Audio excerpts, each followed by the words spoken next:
بسم اللہ الرحمن الرحیم۔ تاریخ اسلام میں آج ہم پڑھیں گے ہجرت مدینہ، مائگریشن ٹو مدینہ۔ آپ سب کی توجہ میری طرف ہو۔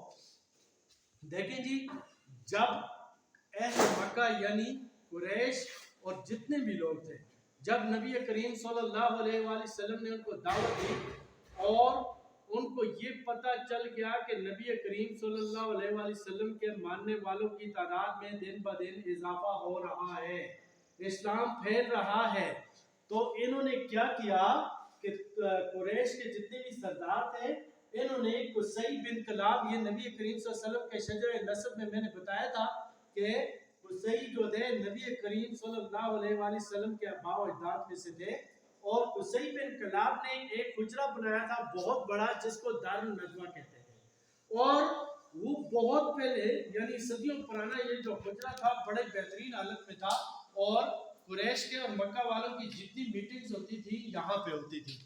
اب وہ اس طرح ہے کہ سب کے سب یہاں جمع ہوئے، اس میں ابو جہل تھا اور ربیع کے بیٹے عتبہ اور شیبہ۔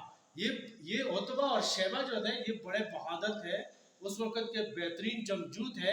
آگے ہم پڑھیں گے یہ جنگ بدر میں پھر مارے گئے۔ اور اسی طرح حضور صلی اللہ علیہ وسلم کا چچا ابو سفیان بھی ان میں شامل تھا، اور ابو جہل نے یہ تجویز دی کہ ہر قبیلے کا ایک ایک آدمی آئے اور سب مل کر صبح سویرے نبی کریم صلی اللہ علیہ وسلم نعوذ باللہ جب باہر نکلے تو ان کو قتل کر دیں۔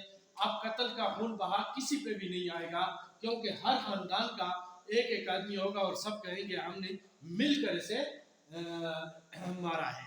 تو جب ادھر یہ منصوبہ بن گیا، نبی کریم صلی اللہ علیہ وآلہ وسلم کو بھی کچھ اطلاعات مل گئیں، لیکن نبی کریم صلی اللہ علیہ وسلم دیکھ رہے تھے کہ اللہ پاک کی طرف سے مجھے پیغام ملے، تو اللہ پاک کی طرف سے وحی آ گئی اور آپ صلی اللہ علیہ وسلم کو حکم دیا کہ آپ مکہ سے مدینہ چلے جائیں۔ اب نبی کریم صلی اللہ علیہ وآلہ وسلم سورہ یاسین کی تلاوت کرتے ہوئے صبح سے تھوڑا سا پہلے یہ حضرت ابو بکر صدیق رضی اللہ تعالیٰ عنہ کے پاس آتے ہیں، اور ان کو اور اس سے پہلے آپ صلی اللہ علیہ وآلہ وسلم چونکہ ایماندار تھے، صادق اور امین تھے، پھر بھی لوگوں کی امانتیں آپ کے پاس تھیں۔ آپ نے اپنے جو بستر تھا اپنی چارپائی پہ حضرت علی کو سلایا، ان کو امانتیں دی کہ صبح یہ ساری امانتیں جس کی ہیں اس کو لوٹا دیں اور بعد میں آپ مدینہ آ جائیں۔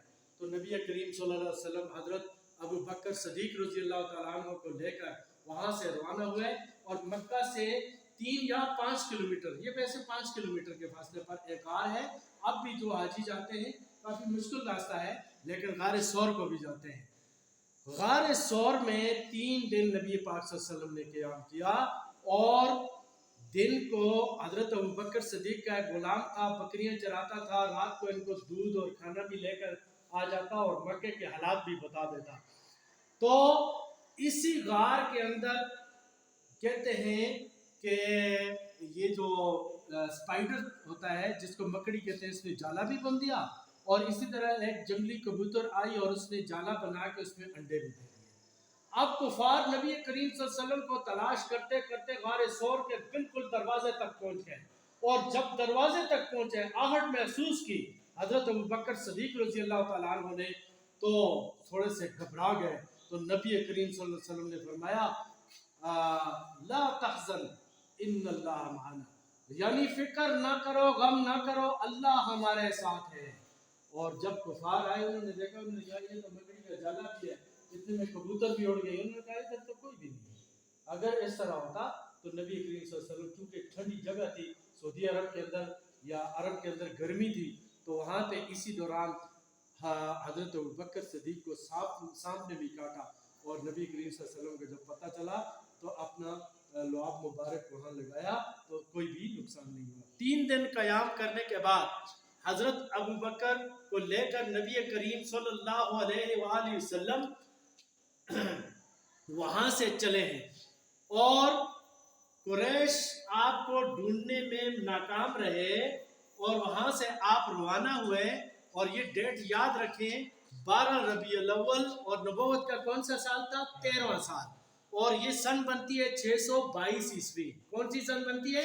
622 عیسوی کو آپ جو ہے وہاں سے یثرب کی حدود میں داخل ہوئے، یعنی مدینہ کا پہلا نام یثرب تھا، اور مدینہ سے 3 کلومیٹر پہلے ایک مقام آتا ہے، ایک جگہ آتی ہے جس کا نام قبا ہے.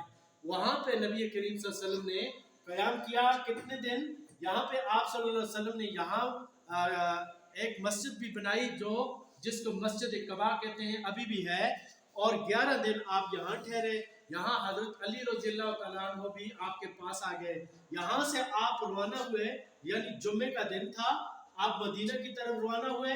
مدینہ کو آپ صلی اللہ علیہ وآلہ وسلم کے لیے دلہن کی طرح سجایا گیا.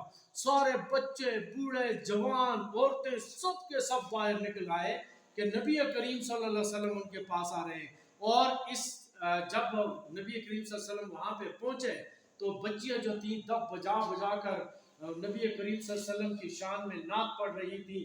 اور سارے لوگ خوش تھے اور سب کے آنکھوں میں خوشی کے آنسو تھے کہ اتنی بڑی ہستیوں کے پاس تشریف لا رہی ہے. تو نبی کریم صلی اللہ علیہ وآلہ وسلم جب پہنچے تو ایک نے کہا میرے ساتھ جائیں گے، دوسرے نے کہا میرے ساتھ جائیں گے. نبی کریم صلی اللہ علیہ وسلم نے فرمایا یہ میری اونٹنی ہے، میں اس کی رسی چھوڑ دیتا ہوں، اس کی مہار چھوڑ دیتا ہوں، یہ جہاں پہ جائے گی میں ادھر ہی جاؤں گا. تو کہتے ہیں اس کی رسی چھوڑ دی. اور جب رسی چھوڑی تو نبی کریم صلی اللہ علیہ وآلہ وسلم کی اونٹنی جاتے ہوئے حضرت ایوب انصاری رضی اللہ تعالیٰ عنہ کے گھر کے سامنے آ کر بیٹھ گئی. اور نبی کریم صلی اللہ علیہ وآلہ وسلم نے وہاں ہی قیام کیا. آج کل آپ اگر مدینہ جائیں تو مسجد نبوی کا جو دروازہ ہے، مین گیٹ ہے، یہ حضرت ایوب انصاری رضی اللہ تعالیٰ عنہ کا گھر ہوتا تھا.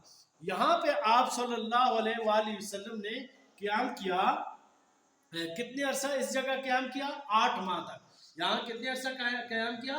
8 ماہ تک. اور اس کے بعد یہ مسجد نبوی جو ہے اس کی بھی بنیاد رکھی اور اس کے حجرے بنائے، چھوٹے چھوٹے کمرے بنائے نبی پاک صلی اللہ علیہ وسلم کے لیے. پھر نبی پاک صلی اللہ علیہ وسلم وہاں منتقل ہو گئے. تو آپ صلی اللہ علیہ وآلہ وسلم کی آمد کے بعد یہ یثرب کا نام تبدیل کر کے اس کا مدینہ النبی نام رکھا گیا. کیا نام رکھا گیا؟